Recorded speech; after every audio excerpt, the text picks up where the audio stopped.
Ndi n'iteka n'umunezero nsubire ngusuhuze nkuhakaze nshuti mukunzi wacu wobandanya kubana natwe ngaha kuri ino mboneshakure igushikiriza amakuru, inkuru kumwe n'ibiganiro bigezweho biriko biravugwa irya nino mu gihugu c'u Burundi ndetse no hakurya y'imbibe z'igihugu c'u Burundi mu yandi makungu. Ndaguhaye ikaze, ndaguhaye mwiriwe cange mwaramutse bivanye n'aho udukurikira uherereye kuri uyu munsi wa gatatu igenekerezo rya gatandatu z'ukwezi kw'icumi na kabiri umwaka ni 2023. Umukuru w'ishirahamwe ry'umupira w'amaguru mu Burundi Alexandre Muyenge yari yishikiye muri Algeria gutera intege abigeme b'umurwi nserukiragihugu Intamba mu rugamba mu rukino baraye batanye mu mitwe n'abigeme b'ico gihugu rwatanga uburenganzira bwo gukina kane 2024. Kuri Muyenge Alexandre harongoye ishirahamwe ry'umupira w'amaguru mu Burundi FFB kabaye akaryo keza ko guhura na mugenzi we Walid Sadi arongoye ishirahamwe ry'umupira w'amaguru muri Algeria FAFU Federation Algérienne de Football mu mubonano bagiraniye ku cicaro gikuru c'ishirahamwe ry'umupira w'amaguru mw'ico gihugu. Nayo kandi umukuru w'igihugu c'u Burundi Evariste Ndayishimiye aravuga ko adafise abamufasha bizewe mu rwego nshingwabikorwa rwa leta. Evariste Ndayishimiye haranegura kandi ko hataronka abo asubiriza abadakora neza, asigura ko nabo agena kubasubirira baza bakora nabi kurusha abo yahinduye. Hagati aho akaba abona ko hagiye arashiraho abazi yoca asanga yubatse akazu ka mwana wa mama. Mu birori vyo guhimbaza umunsi wahariwe umutangakori kuri uyu wa kabiri yavuze ko umuti wa vyose ari ugukoresha ubuhinga bwa none digitalisation. Umukuru w'umugambwe Iprona akaba abona ko umukuru w'igihugu akwiye kwikora ku bahinga no ku yindi migambwe mu gusubiriza abari mu nzego batabishoboye. Olivier Nkurunziza akaba ashikiriza ko abadafise ubumenyi bukwiye bokarihirizwa ubwenge, ababigira nkana bashaka kumunaniza amusaba kubahana no kubakura mu mabanga. Kubwiwe umukuru w'igihugu mu kiringo c'imyaka irenga 3 amaze atwara igihugu akwiye gutera iyindi ntambwe mu gushira mu ngiro imbono hafitiye Uburundi mu iterambere. N'umugambwe Ranake usaba Perezida Ndayishimiye kuronderera hose haba mu migambwe no mu mashirahamwe adahanira ivyicaro vya politike n'ahandi abomufasha kurongora igihugu. Mu gihe havuga ko abo agena batamushimisha, Aloyizi Baricako arongoye Ranake avuga ko ivyo biva ku kuntu umukuru w'igihugu aguma arabira mu ruhande rumwe rw'umugambwe uri ku butegetsi kandi hari abandi barundi bafise ubwo bushobozi kandi bakunda igihugu. Birabujijwe gupfunga umuntu yagirizwa ideni, ariko abapfungiwe ico caha ni benshi. Abakozi bo mu gisata c'ubutungane batuma ibitigiri vy'abapfungwa biba umurengera mu mabohero bari bakwiye gukurwa muri ayo mabanga. Uwo ni umwihwezo w'umushingwamanza Fabien Segatwa. Ni mu gihe haheze igihe kitari gito havugwa mu mabohero ibitigira umurengera vy'abapfungwa dusangayo. Uwo mushingwamanza akaba avuga ati amategeko avuga ko uwo wese apfungira umuntu ubusa adakurikije amategeko ashobora gukurikiranwa n'ubutungane. Ikindi naco abajejwe ubutungane bitwararika gupfunga umuntu batabanje kugira amatohoza.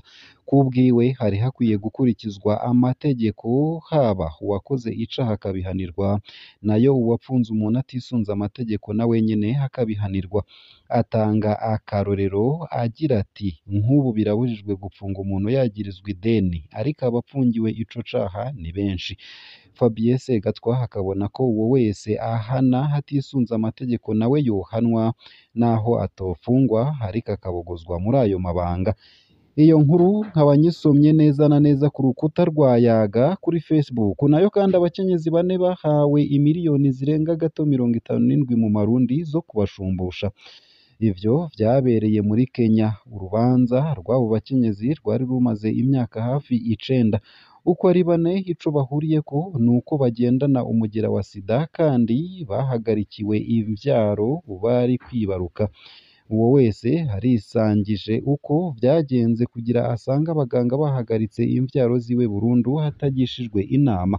Duhereye ku mukenyezi Penda, amazina yabo yarahinduwe. Vyabaye ari kwibaruka amahasa ku bitaro vyitwa Pumwani biri muri Kenya.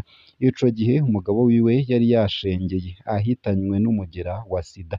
Agiheza kwibaruka abaganga bamubwiye ko azoronka uburenganzira ku mfungurwa zo kugaburira abo bana bahabwa ku buntu mu gihe yoja mu buryo bwo gutandukanya imvyaro.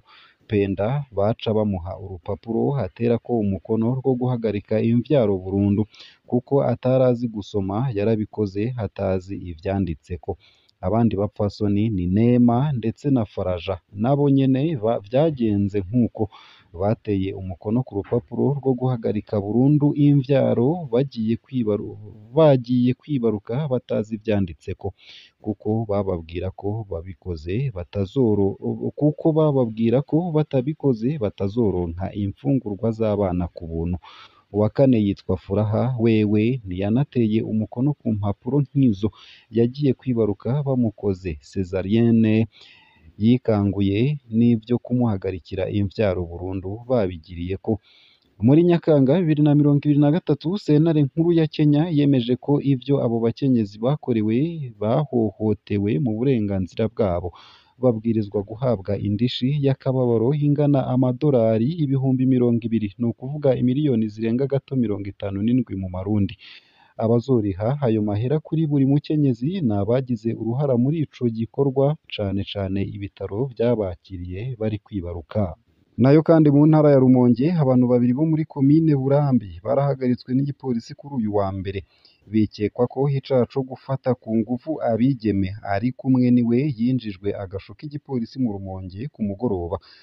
Uwo ariko harakorerwa dosiye nk'uko mu gipolisi babimenyesheje, ariko umunyeshure yafatiwe kuri lycée communale i Rutwenzi we bivugwa ko atarashikira i Nyamiramabi i Burambi.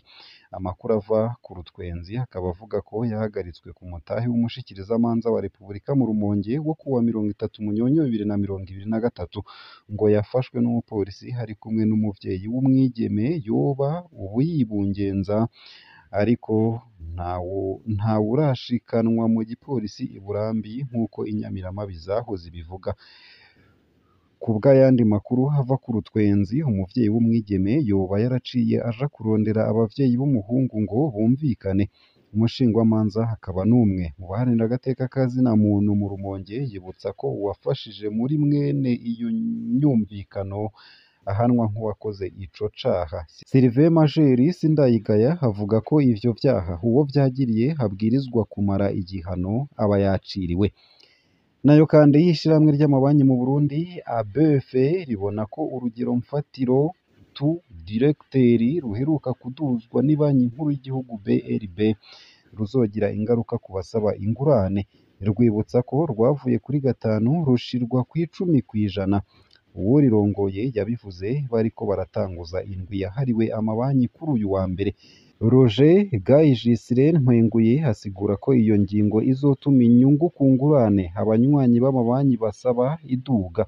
Kubwiwe abasavye amadeni bazoca baremererwa mu kazi kabo, bigashobora kubagora kwishura.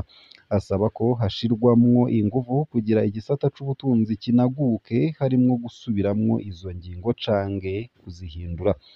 Nayo kandi mu yandi makuru nuko mu ntara ya Bubanza hari umukenyezi yishwe akerewe izosi kw'ibarabara rya 5 muri komine Gihanga mw'ijoro ryo kuri uyu wa mbere. Ni amakuru hateye agashavu, ni n'amakuru ateye umubabaro. Uwundi ngo yarashurashujwe ahejeje gusahurwa amafaranga yari afise mu kirwati ca 6. Amakuru ava Igihanga akaba avuga ko uwo yishwe yarahimukiye vuba, ndetse ko atarakibana n'umugabo wiwe. Ikiziga ciwe bagisanze imbere y'umuryango w'inzu yiwe. Uwikekwa ko ubwo bwicanyi bivugwa ko bari bamaranye umwanya utari muto kuri uyu wa mbere yafashwe n'igipolisi ku mvo z'amatohoza. Muri ico kirwati ca 6 naho abanyagihugu bamenyesha ko ibintu bitari bike vyibwe mu mihana 4 n'umugwi w'abantu 4. Mu vyibwe hakaba harimwo ibikoresho vyo mu nzu, amakinga, ibinyobwa vya Braludi n'ibindi mu ntwaro bobo bakaba bamenyesha ko mu nzu zine zasahuwe basanzeyo umutamakazi bamwiba ibyo atunze harimwo n'amafaranga ngo basize bamufashe ku nguvu bamubwira ko hamwe yotabaza baca bamwica abantu babiri mu bagirizwa ubusuma bafatiwe mu mirima y'ibigori bariko baranywa inzoga baraye bivye nk'uko amakuru ava igihanga avyemeza abandi ngo baciye biruka abo babiri bashikanywe mu kirindiro c'inyamiramabi igihanga aho baciye banka kubakira kuko bari bakubiswe cane mu gipolisi bategetse ababazanye kubanza kuja kubavuza nayo mu yandi makuru kandi nuko urunani rw'abagendana ubumuga mu Burundi UPHB ruhamagarira ikibano gufata nk'abandi bana abagendana gufata nk'abandi abana bagendana ubumuga mu kubaronsa amatongo no mu kubaha uburenganzira ku matungo y'umuryango Alexis Hatungimana harurongoye hakaba asigura ko iyo umwana avutse afise ubumuga hari abavyeyi baca bavuga ngo dufise abana batatu na ca kimuga kubwiwe ivyo bituma hataronka amahirwe yo gutorana nk'abandi kuko batamufata nk'umwana mu bandi Alexis Hatungimana yabivuze mu gihe ku wa gatatu Kigarama hari umunsi wahariwe abagendana ubumuga uwo arongoye urwo runani haranegura kubona mu gisata co gutanga ubuzi hari abagendana ubumuga bimirirwa guhabwa ubuzi bakabwirwa ko atabuhari ikindi avuga nuko inyubako za leta ziriko zirubakwa batibuka ikibanza c'uwugendana ubumuga akarorero atanga ni umuntu akenerwa na bose ugasanga ibiro vyiwe biri mw'igorofa ya gatanu ariko batiyumviriye kubagira ku dukinga tw'abagendana ubumuga